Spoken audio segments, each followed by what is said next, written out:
Hi friends, welcome to mom's kitchen. ఈ సీజన్లో ఎక్కువగా దొరికే పండు మిర్చితో పండు మిర్చి నిల్వ పచ్చడి ఎలా చేయాలో చూద్దాం.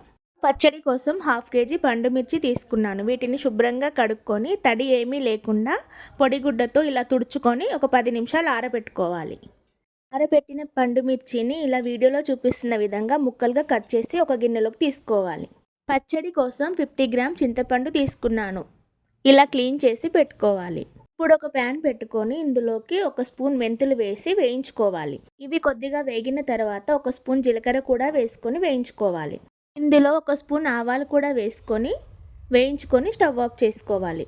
ఈ మసాలాలు చల్లారిన తర్వాత మిక్సర్ జార్లోకి వేసుకొని మెత్తని పౌడర్లా చేసుకొని పక్కన పెట్టుకోవాలి. ముందుగా కట్ చేసి పెట్టుకున్న పండు మిర్చిని మిక్సర్ జార్లోకి వేసుకోవాలి.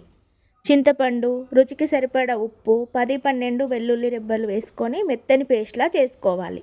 ఇందులోకి ముందుగా రెడీ చేసి పెట్టుకున్న మసాలా పౌడర్ని వేసుకొని ఒకసారి గ్రైండ్ చేసుకోవాలి. ఇప్పుడు పచ్చళ్ళలోకి పోపును ప్రిపేర్ చేసుకుందాం. స్టవ్ ఆన్ చేసుకొని ఒక గిన్నె పెట్టుకొని అందులోకి 1/2 కిలో ఆయిల్ యాడ్ చేసుకొని ఎండుమిర్చి, జీలకర్ర, ఆవాలు వేసుకొని వేయించుకోవాలి. ఆయిల్ పూర్తిగా చల్లారిన తర్వాత ముందుగా గ్రైండ్ చేసి పెట్టుకున్న పండు మిర్చి పచ్చడిని ఇందులోకి వేసుకొని బాగా కలుపుకోవాలి.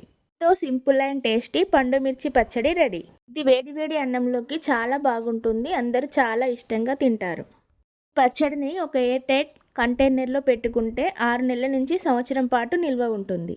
మీరు కూడా ఈ పచ్చడిని ఒకసారి ట్రై చేసి ఎలా వచ్చిందో కామెంట్ చేయండి. ఇలాంటి మరిన్ని రెసిపీస్ కోసం మా ఛానల్ని సబ్స్క్రైబ్ చేసుకోండి. Thanks for watching.